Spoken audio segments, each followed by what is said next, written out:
I go to this competition.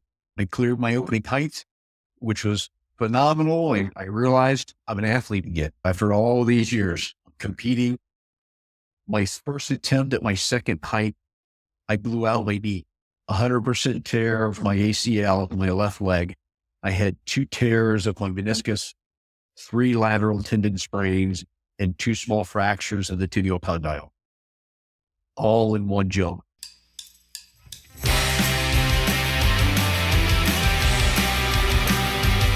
Hello, and welcome to the April 4th, 2025 edition of the TriDoc podcast.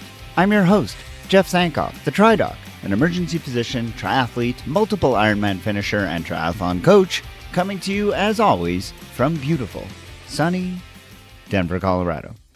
That voice you heard at the beginning of the program was that of my guest today, David Bonham. David is not a triathlete. David is not an age grouper. David has actually nothing to do with the triathlon world whatsoever, but he does have a good story to tell, and it is one that is going to resonate, I think, with a lot of my listeners who are age group triathletes themselves.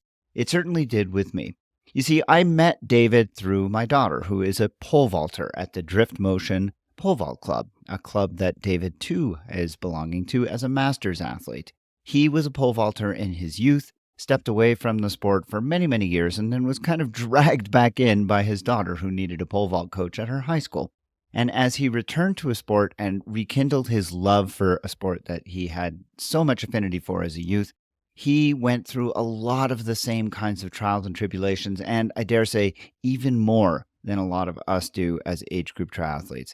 His story is one that I think is really compelling, and it's honestly kind of inspiring. I hate to use that word, but honestly, it really is. It was really a joy to get to know David a little bit through my daughter at her pole vault practices, and so I wanted to have him onto the podcast so he could share his story with you.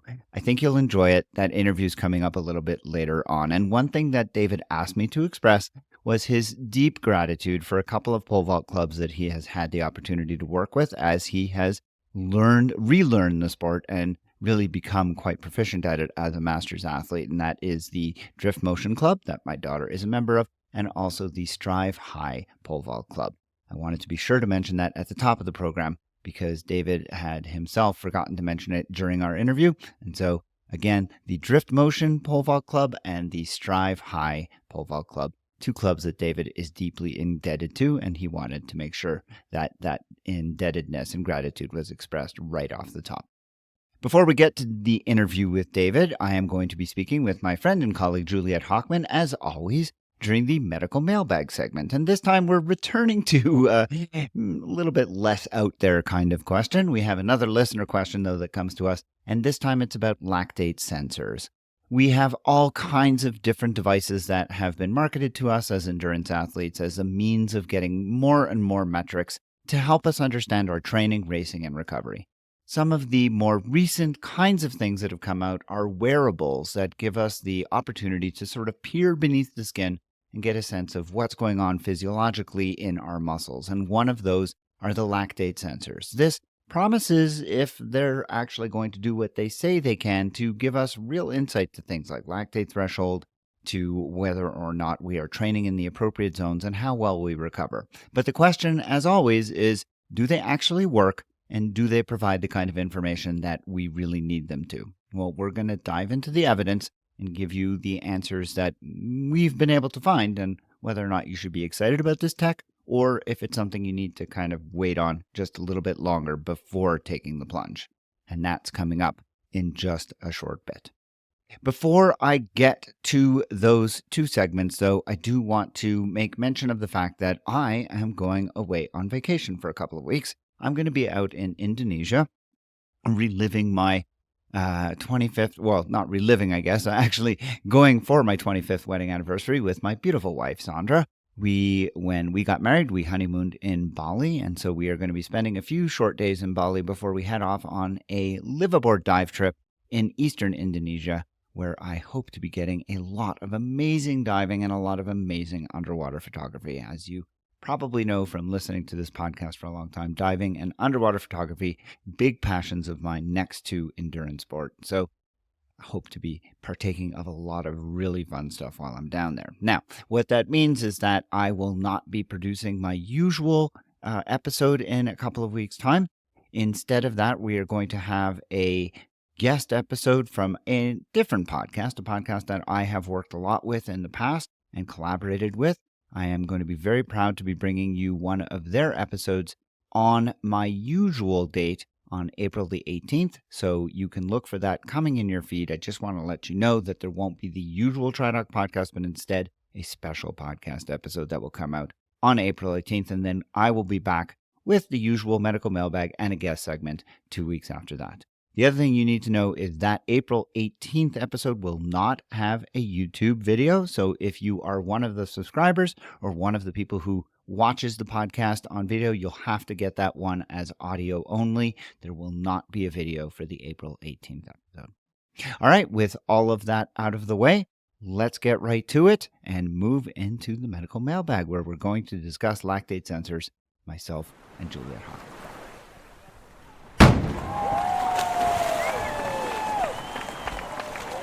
It is just a couple of days before I embark on a flight across the Pacific Ocean, but in the time that I have remaining, I still get to chat with my dear friend and colleague, Juliet Hockman of Life Sport Coaching. Juliet, I take every opportunity to remind people that I am headed off to a wonderful spot. I'm pretty excited about it. But how are you this evening? Gee, Jeff, where are you going?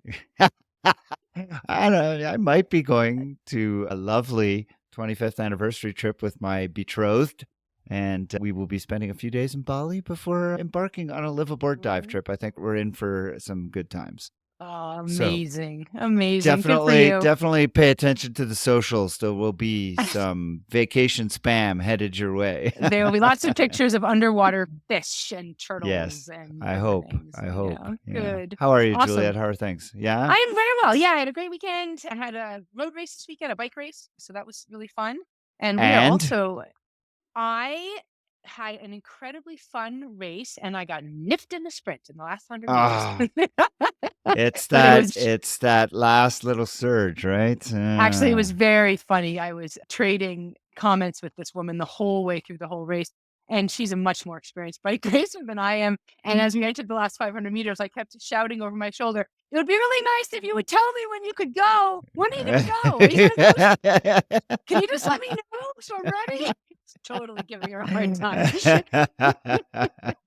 She was laughing.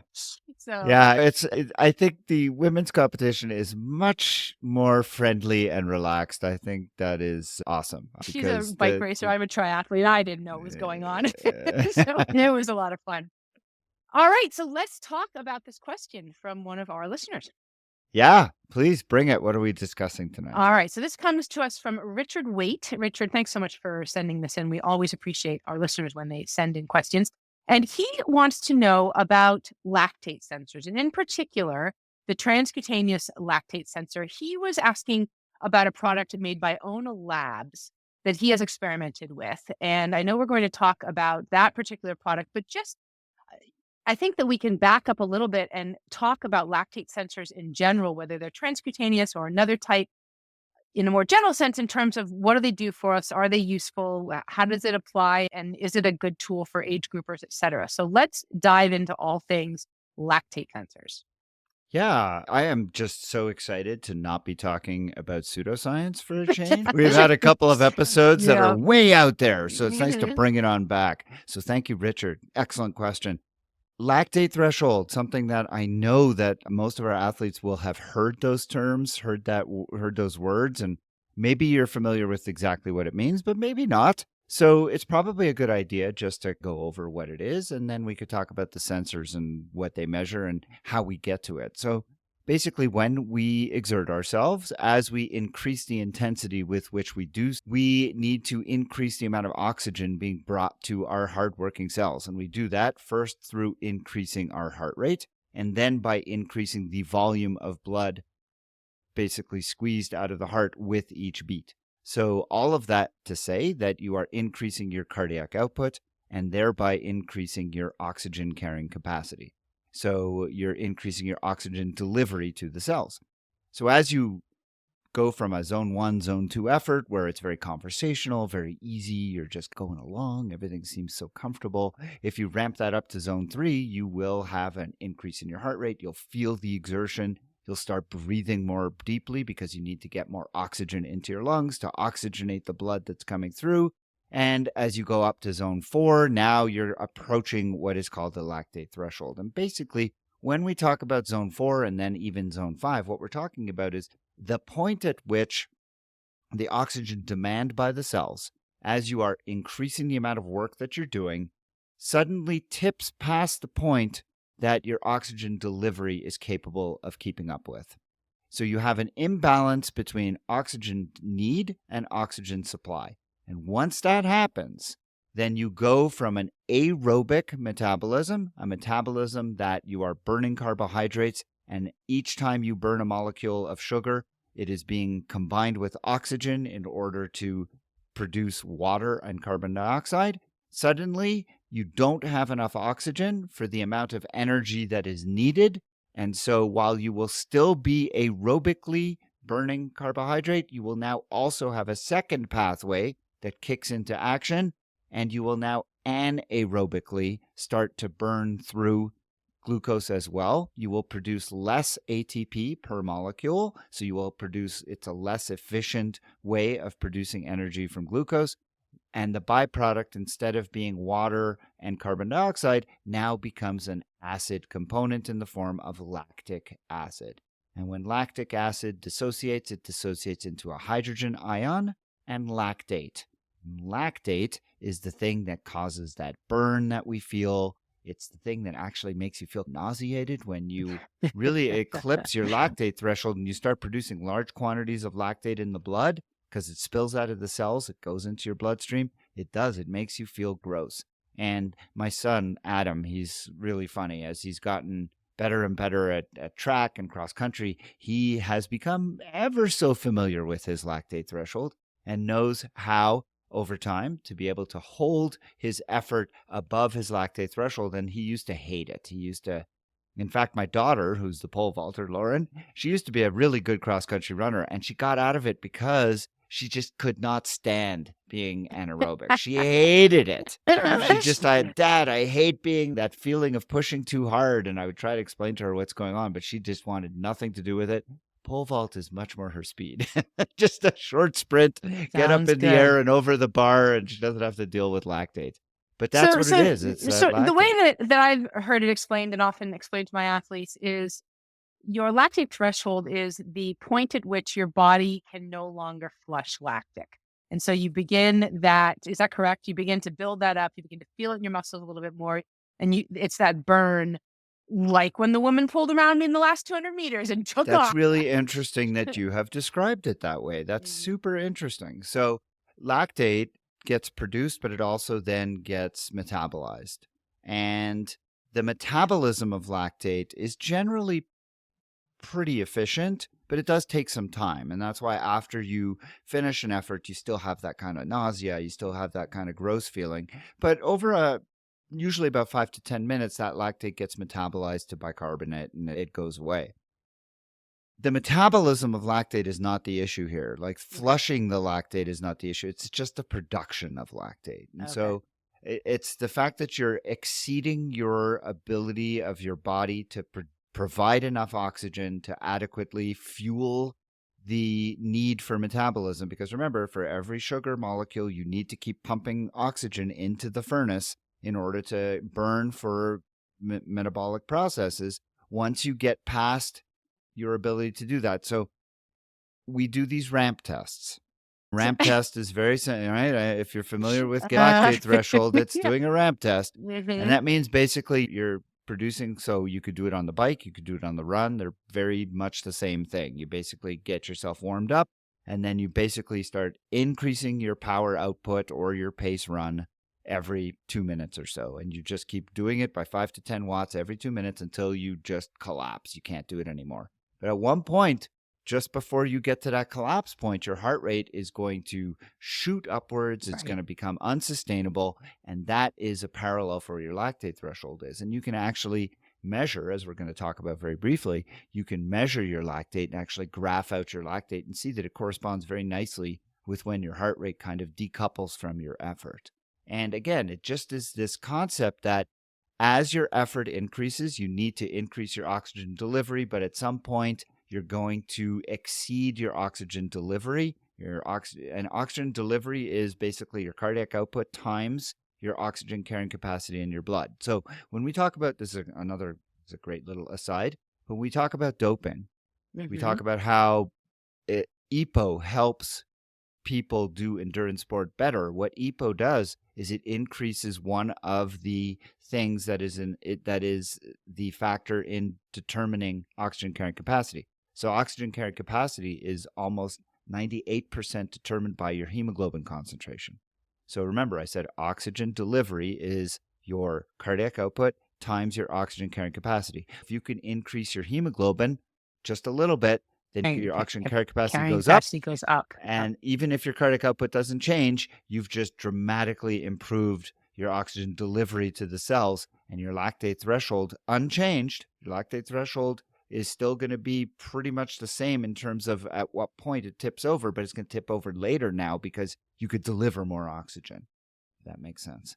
All of this to say, knowing your lactate threshold is very helpful in determining what's your maximum output where you still retain anaerobic capacity, and what is your output where you suddenly tip over. And we have a couple of indirect ways of figuring that out. We could do these ramp tests and follow our heart rate. We could chart our heart rate along, and we could see where our heart rate goes off. We could do an FTP test on the bike. An FTP test is a poor man's version of determining your threshold number heart for rate. power and heart rate. Yeah. Mm-hmm. And then running as well, we could get a threshold heart rate and a threshold pace. And so we have indirect ways of figuring out with reasonable accuracy, but not perfect, to determine what our lactate thresholds are. One of the big issues with using FTP or run threshold pace is that, I don't know about you, Juliet, but what happens when you tell an athlete they have an FTP test? I know, How they freak reliable out. is that test? Yeah. Yeah. And it like getting people to do the test in an accurate way is sometimes really difficult because it's hard to do those tests, and getting athletes to actually do them in a way that is representative and is going to be accurate can be difficult. However, Whereas over a lactate time, threshold we doesn't can. lie. Yes, Over true. time, But yeah. however, over time, we can gather enough data from tests indoors, hill climbs, race efforts. No We doubt. can aggregate and get to the point we need to get No to. doubt. And there's Yeah. software now like WKO that I Sure. use that actually is continuously collecting data and is getting real-time FTP without the need to actually do tests, because it generates a model based on all of the data that you're providing to it all the time. So there are ways to come up with pretty accurate means to do this, but there is a reasonable amount of literature out there that talks about lactate threshold as the gold standard for this. So let's talk a little bit about lactate threshold. So the why to use a lactate sensor is really just to do this kind of test. And how do you do it? So you do the same thing. You do the ramp test on the bike or on the run. Not sure if there's a swimming one. There must be a swimming equivalent. Are you familiar? For a ramp test in the pool? Or some to find out a lactate threshold. We see the Norwegians pricking their finger at every single activity in every Yeah. possible scenario. Yeah. So I'm It's sure true. there's something. Yeah, there's probably something. Yeah. Anyways, so you do one of these tests, but instead of charting out your heart rate and charting out your power and everything else, what you're doing is you're actually getting a blood sample every 2 minutes and measuring your lactate, and then charting that on a graph versus the power versus your heart rate and getting all of this data. And what you're looking for are some numbers on this graph. So you're looking for basically 4 numbers, an LT1, an LT2, an LT3, and an LT4. And all that means is the threshold at which your lactate in your serum becomes 1 millimole per liter, 2 millimoles per liter, 3, and 4. So what was your power output when your LT crossed those numbers? And there are a couple other metrics that are useful. One of them is OBLA, which is the onset of blood lactate accumulation. So for a while, exactly. So for a while there, you're going to be trundling along and you're not going to be producing any lactate in your blood because you'll be aerobic. But then when you suddenly become a little bit anaerobic, you'll start to see lactate rise. But it won't rise quickly. It stays around 1, then it'll suddenly go up to 2. But the amount of time you have before you see any lactate is quite lengthy. The amount of time once you start seeing lactate tends to be pretty quick. So you'll see like the line will trundle along and then it'll shoot up. From 1, it just goes right up. And then once you hit 4, that is considered the true lactate threshold, because So you shut a it down. lactate of 4, a lactate of 4 is considered to be the number at which Right. you're truly anaerobic and not able to do much. All right, so that's what you're getting, and you could chart this graph out, and then you can back out once you have that number. Let's say your power is 200. I'm making it up here, but let's say your lactate threshold is 200. Then you can use some calculations to back out to determine what your zones would be based on a lactate threshold of 200. Okay, so that's how you use the info. That's how you get it. That's what the metrics are. Now, how are you doing this? There are the gold standard lactate sensors, which are these stationary machines that are lab-based. Those are the ones that, Juliet, you said you've had athletes who have paid to go to these labs and do official lactate testing. Those are the ones that are really the most accurate, but a little difficult to do, especially if you want to make use of lactate testing, lactate threshold testing, you need to do it on a regular basis. Getting it once is not terribly helpful, and that's where the Calibre comes in. We talked about how the Calibre gave a reasonable recording of all kinds of different exhaled gases, and there seemed to be some mathematics. One of my athletes, who's an engineer, looked at this and he said he thought the math actually was pretty sound on the Calibre, and he felt that its translation to lactate threshold was pretty reasonable. The price of the Calibre, we said, was about $400. It turns out that's going to end up being the cost of some of these lactate sensors. Right. So the traditional sort of immobile lactate sensor you have to go to a lab for, not very practical. So companies have come out with these portable handheld ones.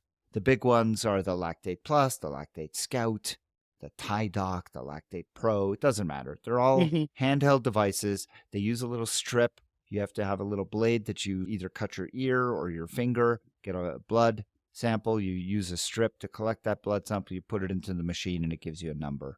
And you just follow it along. They're, for the whole kit and caboodle, for the little sensor, for the strips, for the lancets, it's about $500 all in. So pretty similar to what you saw with the Calibre. Right.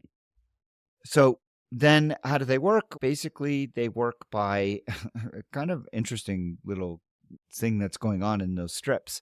Those strips have an enzyme in them that converts lactate into pyruvate and hydrogen peroxide. Hydrogen peroxide is then oxidized, which releases electrons. All of this is happening in that little strip. And then a lactate testing device will measure the magnitude of electrical current within the strip that gives a number for lactate. So interesting. There is a way to get lactate in sweat. And that is the company that Richard initially was interested in and got us to go down this rabbit hole. That Ona Labs, right? Yep. Ona Labs. And I think he was using something called the Ona Sport. The Ona Sport. So yes. Ona Labs is a Spanish company. They make a couple of different wearables. One of them is a traditional sort of heart rate sensor that transmits, I think, a few other biometrics. And then they have one that actually collects a whole bunch of things, including lactate that is measured within your excreted sweat. Unfortunately, that is a technology that is pretty new. Doesn't seem, its reliability is not clear. Richard actually sent me some data. I tried the product out. It did not seem to be terribly accurate for him. And he sent it back. He was not terribly happy with it. And that's not to say that this won't be a way to do it at some point. But for now, I'm afraid if you want it to be accurate, you're going to have to get blood. And that is a huge limitation of this kind of testing. You mentioned to me you've had athletes who've done this. Do they do it at home or are they going to labs? They're mostly going to labs. And so they would go once because they were super curious, and then they would send me the results and we would talk about them. But again, you've got to be able to go with some frequency. Honestly, I know a couple of people who have done this and have the meters at home and do them on a semi-regular basis. I think just pricking your ear. And one of the papers that Cosette Rhodes was the intern that worked on this one. She looked up a bunch of papers on this, and one of the things she found was that depending on where you take the blood from, you're going to get wildly different lactate levels. Oh, that's tough. And so if you take blood from the ear, the lactate tends to be lower than if you take it from the finger. And there's no consensus as to which one is right. but most authors feel like it's probably better to take it from the ear. And Okay. I don't know about you, but the idea of somebody pricking my earlobe 20 times over the course of like 45 minutes Right. doesn't sound super exciting. Yeah. Some reason it's better in having your finger pricked, isn't it? I don't know what that's all about. Both of them don't sound wonderful, but yeah. Anyways, then there's the accuracy of the sensors themselves.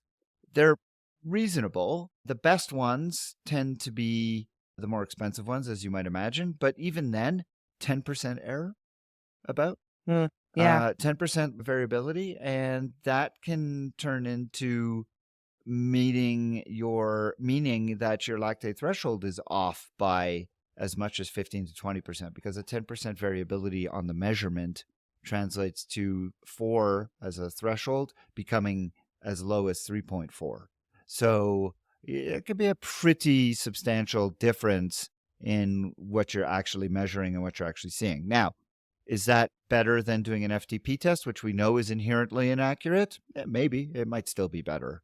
So just something to think about. A couple other things that came up in the papers that she looked at. I'd be interested in I didn't know this. She presented some of this evidence to me, and I thought it was super interesting. Do you think there'd be any difference by age in terms of reliability, or in terms of even the difference of using this data to train? I guess I really should ask. Yeah.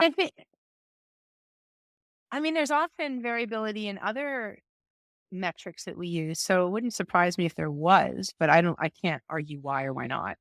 Yeah. So I want to be clear. I didn't ask the question correctly. The question shouldn't be whether or not it's accurate by age, but actually whether or not using lactate threshold to train is better at different ages. And it turns out that the younger you are, the better lactate threshold is for training. Now, it's not that it's not good when you're older. It just doesn't seem to be as efficient. And the way you use lactate threshold is, as we said, it helps to determine your zones. But once you know your lactate threshold, training at or near your lactate threshold helps push the lactate threshold up, and then also shifts your zones. And that's the whole Norwegian method, right? You referred to it earlier. Yeah, right. The whole Norwegian method is doing quite a bit of training at or near lactate threshold to try and boost your lactate threshold and thereby pull the other zones up with it. How you do that, how often you do that, is where the art comes in, and we're not going to get into that here. There is, I do want to mention, one of the papers that she brought to my attention did talk about the accuracy of measurements being very determined by a few things. Number one, how much carbohydrate you still have on board. So as you deplete carbohydrate and start using different fuels, you actually get less accuracy on your lactate threshold. Which exercise you're doing can impact your accuracy. Ambient temperature, which I thought was interesting. The warmer it is, the more lactate you produce, and therefore you may get an erroneously low lactate threshold at a warmer temperature. And then overtraining. Overtraining can also increase lactate concentrations, giving a falsely low lactate threshold. So a variety of things can, a variety of things make this not as straightforward as you would think, which I think is interesting, because these devices and the whole concept of lactate threshold, you hear that it's very cut and dry and that it's very scientific and a way to dial in your training. But the data that's out there makes me question whether the juice is worth the squeeze. One thing we haven't touched on yet is, even if you leave the accuracy of the test itself aside, how useful is this for our age group population? You can argue, even amongst the pro ranks, there are some that test all the time, and there are some that hardly test at all. And now you extrapolate that down to the mass group of age groupers, for whom is this, even if the test was 99% accurate or 100% accurate, for whom is this test useful, really, given all of the other things that age groupers? I would add also, for when is this useful? Because I the way I coach, and we've talked about this before, is I don't like to give a huge amount of lactate threshold or VO2 max type work during endurance type of training season. And that's where we are transitioning to now with my athletes, is getting them into more endurance work and pulling back from this. Look, I'm a data wonk, and I like to look at data for my athletes, and I have some athletes who like to look at it too. And I can think off the top of my head of my roster, I've probably got 3 or 4 athletes who probably would like to do this, and I would work with them to do this, and we would generate their lactate threshold, and then we would work with it during the winter months to try and push that and move it up. But I wouldn't use it beyond the early spring, because I think once you get to early spring, I think you want to stay away from that.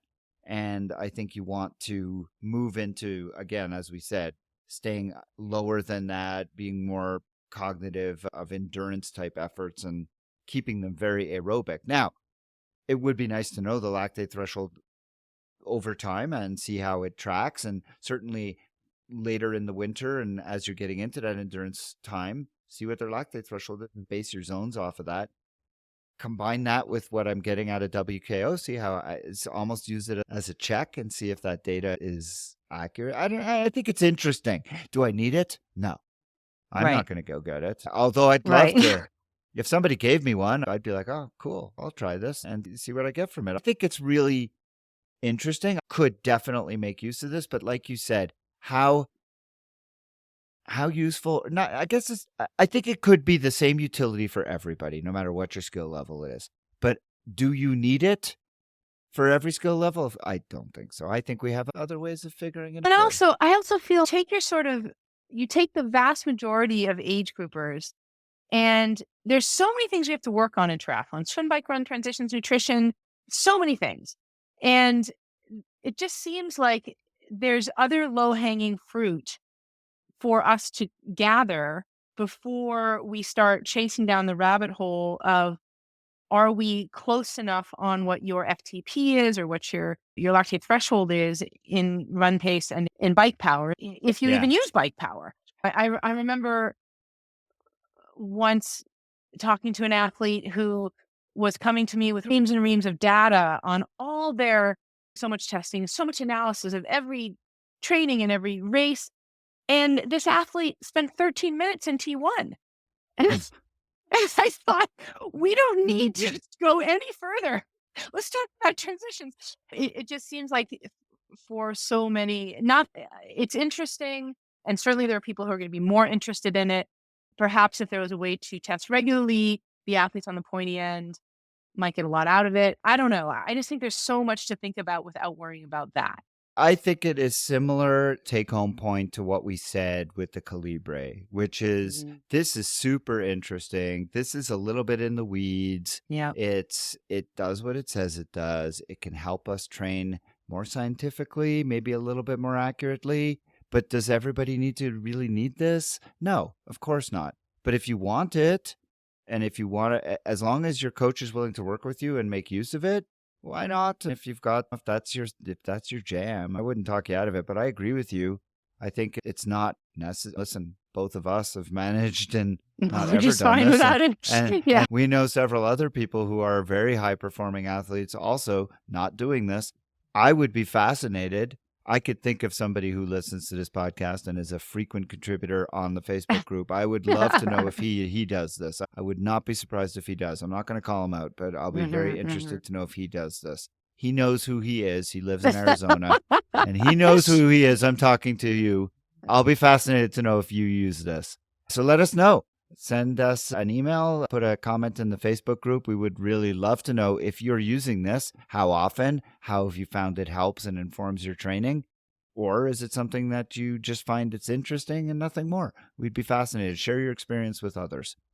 And Richard, thank you for the question. We very much appreciate it. And we have a few other interesting questions that are coming along in the next few episodes, but that shouldn't stop you from submitting your own. So if you have a question you want us to answer on the podcast, please do send it in. You can email me at tri_doc@icloud.com. You could drop it into the Facebook group that I previously mentioned. And if you're not a member, please do search for it on the platform and answer the 3 easy questions. We'd love to gain you admittance. If you're not getting the newsletter, you don't know what you're missing. The best part about the newsletter is that you're going to learn about our guests. There's a whole section coming out on Juliet. And actually, I guess it just came out. I think it came out, see, yeah. Yeah, you got to see all kinds of factoids, a picture of me and Juliet, and then you get all the references for the medical mailbag so you can actually go and check our work and make sure we're telling you the truth. Don't take our word for it. We give you the science here. But seriously, I hope you will consider signing up for that, and you can pass that along to someone who needs to know about lactate testing as well. Juliet, I have rambled on long enough. I think we are at the end of a medical mailbag for this week. I did want to mention I have had a lot of really positive feedback about our segment where we discuss our coaching philosophies. So nice. There has been a clamoring for a second clamoring beating down the door. My door is reinforced. They've been coming at it so hard. We will do that, I promise. We have a couple of things coming up in the next couple of episodes, but Juliet and I will be back to do a follow-up on that and discuss some of the things we didn't get a chance to talk about. If you have questions you want for us to answer on that segment that we do, please do send those in as well. We'd love to entertain those as well. Juliet, thanks so much for joining me, as always, on the Medical Mailbag. It's always a pleasure to have these conversations. I look forward to seeing you when I get back. Yes, have a great vacation, Jeff. Can't wait to see all the pictures. All right, talk soon. Bye. Bye.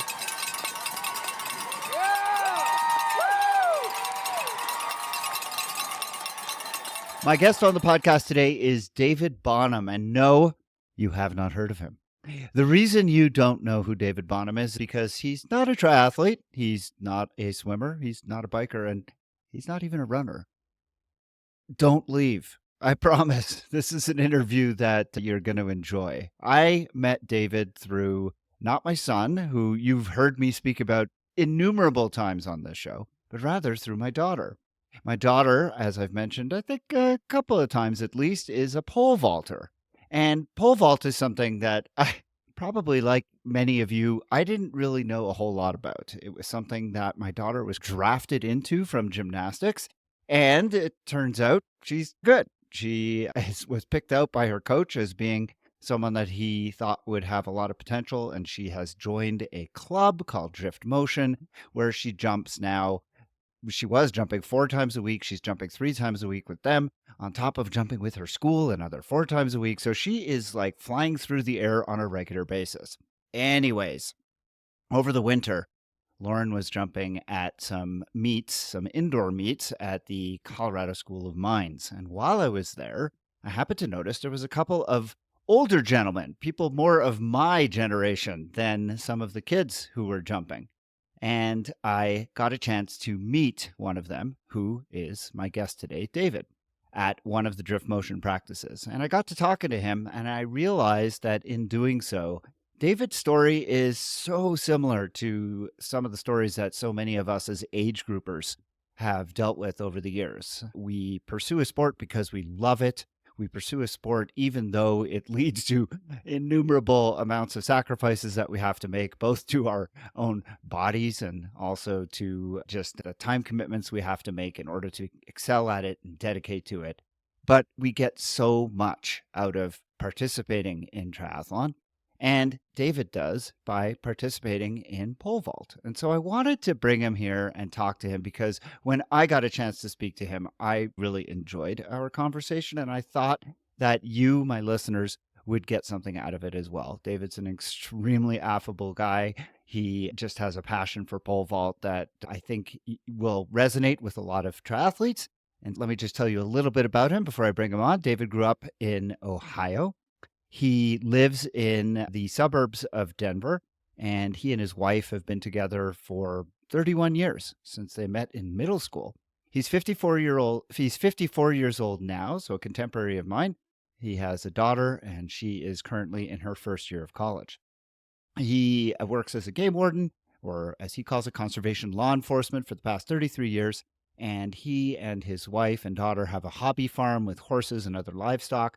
But he's also the volunteer pole vault coach at the Conifer High School. And it's a sport that he did as a youth when he was a high school athlete, but he got drafted back into it when his daughter asked him to coach at her high school. David Bonham, thank you so much for joining me here on the TriDoc podcast. It's a pleasure to have you here to share the story that you shared with me with my listeners on the podcast today. Yeah, I appreciate it, Jeff. I am moved by what's happened to me over the last 3 or 4 years. Yeah, let's go there. You were a pole vaulter as a adolescent when you were in high school, and then you went away from it for quite a long time. What got you back? What got me back was my daughter came home from track practice. She was a sprinter, and everything. And their head coach had gotten them together that day and asked them if anybody was interested in pool. And she said, "And I raised money." And then found out that they didn't have a pool coach. And so I was like, maybe I can find somebody. So she asked me to be their football coach. And I love my daughter dearly. And we try to support her every way we can. I was reluctant though, because in high school, I didn't jump in college, loved it in high school, but I had 4 different track coaches in high school, all 4 years, and none of them knew anything about pole vault. And so I was self-taught. And so I knew how to pole vault. I did fairly well. I did 14 feet in high school, but I didn't know why I was doing what I was doing. But I definitely did not know how to coach it. So reluctantly, to support her, I said, sure, I'll see if I can help. And so that brought you to Drift Motion. That's how you met Coach Andy, who's the coach at Drift Motion. And how did he get you back into actually jumping yourself? Yeah, really. A couple things transpired there. We didn't get into Drift Motion until 2023, but I really started messing around a little bit with the vaulting because I couldn't stand my daughter having all the fun, right? And so I'm like, maybe I could get into this. And one day I grabbed a pole and said, I'm either going to do this or I'm not. 51 at the time. I'm close to 200, probably a little over 200 pounds. I've been in an office desk for over 10 years, totally out of shape. But I said, okay, this is going to happen. And so I tried it. And I actually, within an hour, I was vaulting almost 10 feet. And so that got me hooked. I was really limited on what I was able to do just because the school had a very narrow selection of poles. And because of that, I would just play around here a little bit. I never really took it seriously. I was just having fun with it. And then something happened to me November 27th of 2022. So a little over a year later, I had a massive heart attack, which I was told by my cardiologist about 3% of the people survive. It was at 100% blockage of the right coronary artery. And I spent 5 days in ICU. But the good part about that was when I felt something going on in my chest, I paid attention to it and I knew it was different. And that's one of the things that I try to tell people is we know the aches and the pains of our body and how our body reacts to things. When you feel something different, pay attention to it because it could be something serious, right? Because I paid attention to it, I had a full recovery from that heart attack. And they told me that I could do anything I wanted to and go forth and do good deeds. And so at that point, I decided I need to get a little more serious to make a life change. And what better way to make a life change than to do something that I love to do? And so that's when I started getting more seriously into pole vaulting. I signed my daughter up to Drift Motion for a couple of reasons. One was selfish and one was for her, so she could get some adequate coaching. And so she could increase her ability to do the sport and to meet her goals. And 2, so I could learn how to coach. I could understand why we do the drills we do and all of that, right? So that's what got me to Drift Motion. And so I could continue this. What we learned from Drift Motion was, and this was the fall of 23, what we learned was that they had these winter track events at the mines, which is where me and you first met.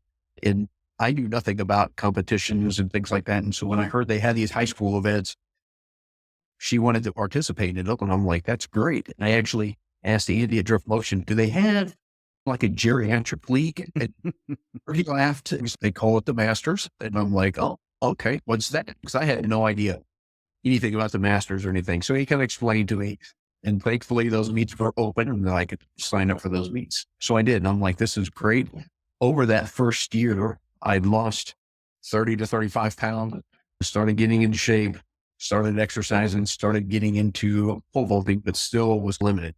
When I got to Drift Motion and found out that they had these meets, I had asked Andy, can I jump with you guys a little bit? And he's absolutely, come on and jump. So it's interesting being the older guy with about 15, 20 high school kids all out jumping and having fun. And for me, getting back into athletics after so many years of being out, I would kid with everybody there and tell them the difference between me jumping and you guys jumping was tomorrow you'll be out here doing the same thing. And it's going to take me about 3 days to recover from this because the pain and the soreness and everything from just 1-2 hour session of jumping was just crazy. But it's something that I've accepted as part of this journey. And I think I'm getting to the point where it's quite so painful anymore that the next day, I think my body's getting into that, right? So many of the things that you've said have resonated with me, and I know will resonate with listeners because they've heard me talk about them on this program before. Listening to your body.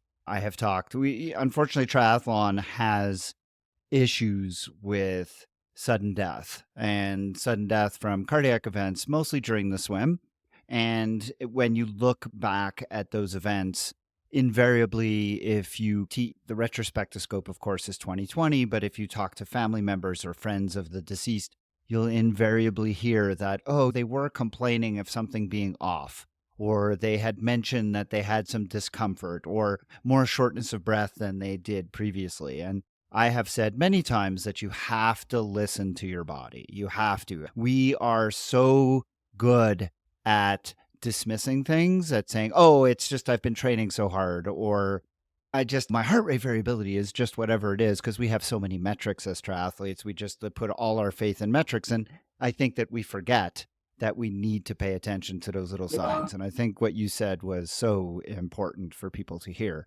The other thing you said was just the value of a coach and the value of how a coach can inform not only how you do the sport, but also can inform how you teach others to do a sport. And just such an important lesson that I think we all know from being in a multi-sport situation where it is very difficult to know how to balance our training, how to race properly, how to do all of those things. Having a mentor in the form of a coach is just huge.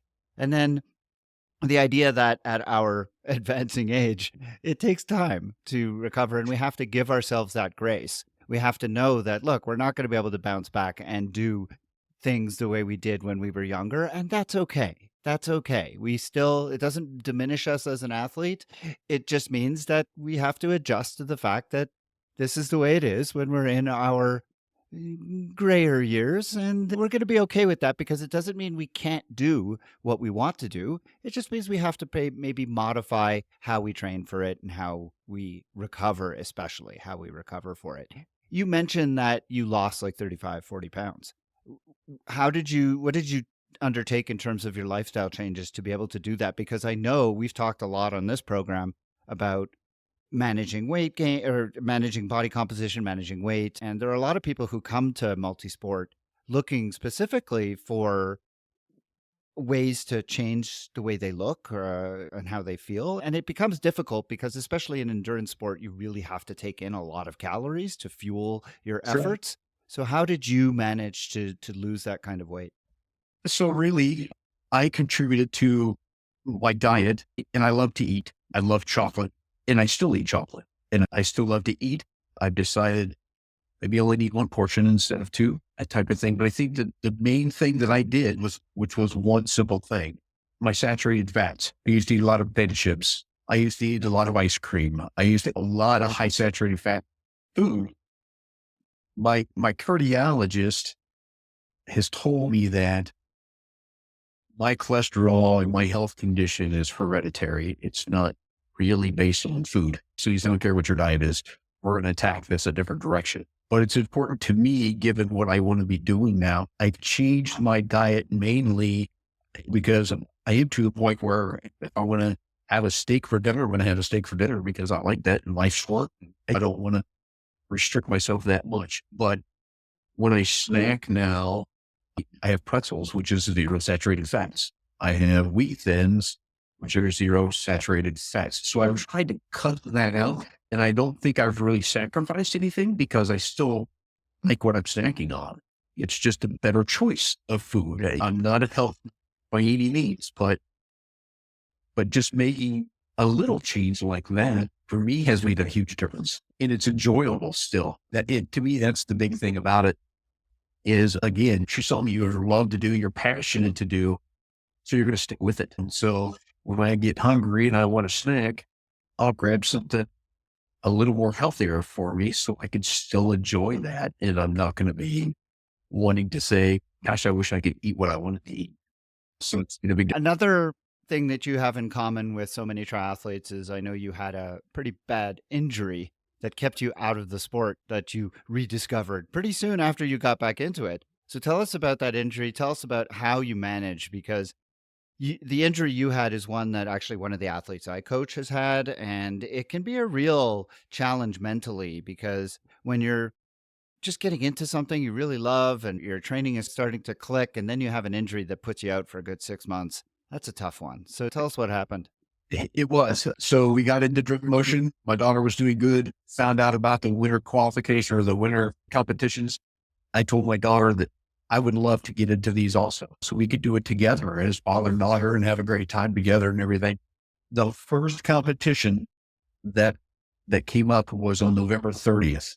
I don't know if you guys paying attention to my dates. November 27th, 22 is when I had my heart attack. Now we're at November 30th, 2023. So a year and 3 days later, the same week, I go to this competition. I cleared my opening height, which was phenomenal. I realized I'm an athlete again. After all these years competing, my first attempt at my second height, I blew out my knee. 100% tear of my ACL of my left leg. I had 2 tears of my meniscus, 3 lateral tendon sprains, and 2 small fractures of the tibial condyle, all in one jump. I actually came down on the mat and I did what the cardinal rule for pole vaulting is: don't land on your feet. I was a little off center. I came down at an angle. I landed on my left foot, which when it goes down and sinks into the mat, it kind of grabs hold of your foot. But your momentum, obviously, will still carry you back. Something had to give. And so all of that happened. That, needless to say, set me back. They told me it would be at least a year before I would be able to forcibly run.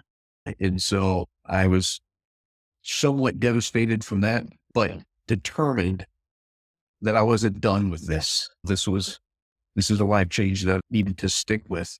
It's something else to say that just goes towards families. And I think probably a lot of us can relate to this because we need to have that support structure. November 30th, that happened. On December 25th, Christmas, my wife bought me a pair of track spikes, which threw me over the edge. She has been terribly supportive of all my training and all the injuries, because at that point, you had mentioned that we had a small farm that we live on. I'm a slave to hay. I have to move hay uphill a couple 100 yards every day to feed the horses and the goats and the sheep and everything else. But when I had that injury, it all fell on my wife and my daughter, and I couldn't help. And here she is buying me a pair of track spikes, saying, continue on. Yet another way that you, with pole vault, are sounding so much like a triathlete, because something else I talk about all the time is the importance of your team. Pole vault, just like triathlon, is a very independent sort of sport. You're doing it alone. You have your coach, obviously, but without your support structure, without your team, who is almost always your partner, your family. And what a wonderful example of that. And that's such a great story. So how long did it take for you to get back? And how long did you look at those spikes every day, just dreaming about putting them on? Yes, no doubt. So January 16th of 2024 is when I had my surgery. So I went almost a month and a half in a leg brace, immobilizing my leg. And the other thing that I wasn't expecting, being in my mid-50s, was the amount of atrophy in that leg. And my wife said I looked like I had a 90-year-old's leg, and not a triathlete 90-year-old. But I was very surprised to see the amount of strength left gone in my leg. So January 16th, I had my surgery. Thankfully, the best part of the whole thing was the meniscus tears were minor enough that they could just clean them up. They didn't actually have to repair them. So because of that, I was able to get weight bearing immediately after surgery. They told me if they would have had to have repaired that, I would have had another 6 weeks of non-weight bearing. But immediately after that, I started physical therapy. And for the first 2 weeks straight, 7 to 8 hours of PT a day. They had me on the flexing machine and all of that between hours of that working on different strength building and stuff. Another thing that you guys could probably relate to as well. I think it was in May. I was doing 2 to 3 sessions of PT with my trainer a week, but then obviously PT on the side to try to build strength and things like that. In May, I was at track practice and I was warming up a little bit and I'm like, you know what? I'm going to try to jog a little bit. I had a race, but still really early in my recovery of that. And so I started to jog, and I don't even know if you could call it a jog, more like a fast walk with a little up and down to it, just to see if I could move a little bit. I went about 100 yards and I'm like, I can do this. This is coming along. And so my next PT session, I told my physical therapist, like, hey, I tried to jog the other day. And she's like, oh, stop right there. You are not ready to jog. And I'm like, no, it was just a fast walk. Nothing major. I just went about 100 yards. You are not ready to walk. And I'm like, really? I can do it. I was doing it. And she's sitting down in that chair there. And I said, okay, now I want you to stand up, not using your hands, with your right leg. And I'm like, okay. So I stood up with my right leg. And she's like, how many times can you do that? I started standing up. And after 20, I'm like, is that enough? And she said, yeah, that's very good. I'm impressed. So now do it with your left leg. I could not stand up. I did not have the strength to stand. And she's, you're not ready to jog. So they did a great job holding me back so I wouldn't further injure myself, but really pushed me along. Such a valuable lesson. Such a valuable lesson. Yeah. It was great. It was great. 10 months. It took me 10 months until I could get clearance from my orthopedic surgeon for a full force run. And so that put me in October, which was my goal, because November started the competitions, right? Yeah. But it was a long, slow road. And I'm still not 100%. The strength in my left leg isn't quite what it is in my right. You can look at it and see the size difference, but I have enough strength and power there that I can continue on with it. So it was long and hard, but that's really valuable. Having been through my own issues with a hip surgery, I remember that was the number one thing the PT had to do with me, was to restrain my enthusiasm to move forward. I told them when I started, I said, you're not going to have a problem with me complying with what you tell me I can do. It's going to be keeping me from doing more. And so they were very strict with me as well. And I know I have other athletes. And at least you have a good ACL tear story. You tore your ACL jumping who knows how many feet. Some people, they walking out to get the paper and they slip on the ice, or they're getting off a chairlift and some teenager next to them knocks them over. They have lame stories. Yours is a good one. So at least you've got that. That really goes back to the support that I'm getting from my family, because there's been so many people, my extended family, brothers and sisters and my mom and all of that, telling my wife, aren't you mad at him? He did this and it's crazy that he's full on and he shouldn't be doing that. He's 54. Listen, my wife is, you can do the same injury walking down the sidewalk. Right. Doing something to keep himself healthy and do it that way, then so weird. That's right. And I joke about how you do it, but the reality is it doesn't matter how you do it. If it's done, you still face the same recovery and all of the same frustrations and all of the same issues. It's just amazing that you're back and doing what you love. And we're talking about pole vault, which if you're like I am or was, you probably, it's something you see on TV every 4 years and you don't really know much about it. I will tell you, having gotten much more immersed in it, it's an amazing sport. It's incredible how much it marries speed, technical ability, and strength. And I really didn't appreciate that. And you could watch it on television and not recognize that, because the people who are really good at it, you just don't see how much is happening and how much all of these things come together. But as I'm watching these kids learn how to go all of the different steps that they have to do in order to be able to vault higher and higher, it's really been interesting to see how those three things, the speed, the strength, and just this technical part of it, all come together. And it's really quite astonishing. So if you ever get a chance to either have a kid who wants to do it, encourage them to, because it's quite an amazing sport.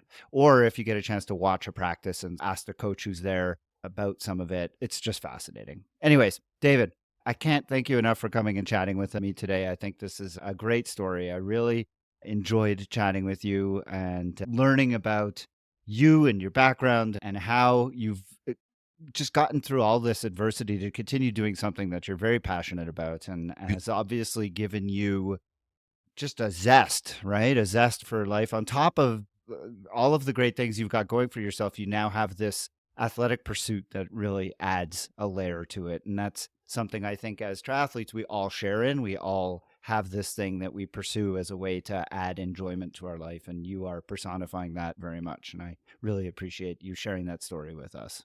Absolutely. I appreciate it. But in one last thing, this isn't the end of my journey, but my next step here, I'm so excited about. So February 8th, they had the All-American Regional Championship for track and field at Colorado Springs. And so I got to compete in that, which was my first Masters competition. There were 6 vaulters there. We had a great time. One guy was 80 years old, pole vaulting, and he actually set the national record for his age class. I placed first in mine, so I got my first gold medal. So I was excited about that. And I set a new PR for me that meet. But what I'm looking forward to now is the World Masters Championship for track and field is actually the week of March 23rd. So here in 2.5 weeks in Gainesville, Florida. And I've been accepted for that too. So I'm going to go compete in the World Masters, which that is fantastic. I never thought I would even consider doing it before in my life. So I'm stoked and so excited about that. That is so awesome. And again, just I get to go to the World Championships for the half Ironman. I've done that several times. I've been to the Ironman World Championships, and I'm not doing it for money, I'm not going to win, but it is such an amazing experience and such a great feeling to know that your hard work pays off that way. So I know exactly how you feel, and I'm so happy to hear that. So congratulations to you, David. Good luck to you.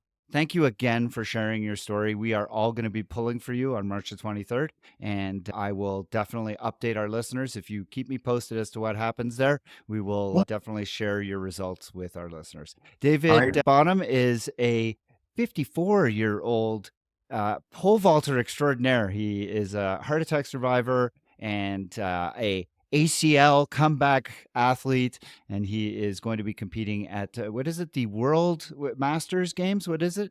Championship, yeah, for track and field. World Masters Championship for track and field. Congratulations again, and thanks so much once again for sharing your story with me here on the TriDoc podcast today. Thanks for having me.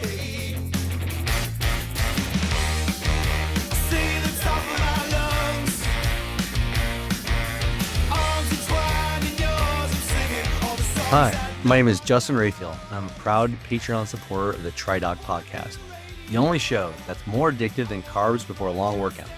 Produced and edited by the one and only Jeff Sankoff, along with this dynamic duo of interns, Cosette Rhodes and Nina Takashima, who are so amazing they make superheroes look like they're on a coffee break. Are you looking for the scoop on all things discussed today? Dash over to www.tridocpodcast.com for show notes and a treasure trove of past episodes. Got a burning question that's keeping you up at night? Or maybe just something you're curious about? Fire off an email to Jeff at try_doc@icloud.com. And who knows, your question might just be the star of a future episode. If you're on the hunt for coaching services that'll make you faster than a greased lightning bolt, zip on over to try.coaching.com or lifesportcoaching.com. Trust me, it's like finding a shortcut in a May. You'll thank me later. Lastly, don't just stalk your ex on social media. Follow Jeff too. Catch all the action on the TriDoc Podcast Facebook page, double tap those pics on TriDoc Coaching Instagram, and binge watch the TriDoc Coaching YouTube channel. And hey, why not join the cool kids in the TriDoc Podcast private Facebook group? Just search, click, and you're in. If this podcast tickles your funny bone or pumps up your adrenaline, show some love with a rating and review. Subscribe to never miss out on the fun. If you're feeling extra generous, become a Patreon fan of podcast at patreon.com/TriDoc Podcast. And lastly, I want to give a big shout out to Radio by Empty Hours for the killer intro and outro music, used with a high five and a thank you. Discover them and other indie gems at www.reverbnation.com and support the little guys making big waves. The TriDoc Podcast will be back on faster than you can say, is it race day yet? With more medical music and another chat with the multi-sport maven. Until then, train like a beast and enjoy the podcast.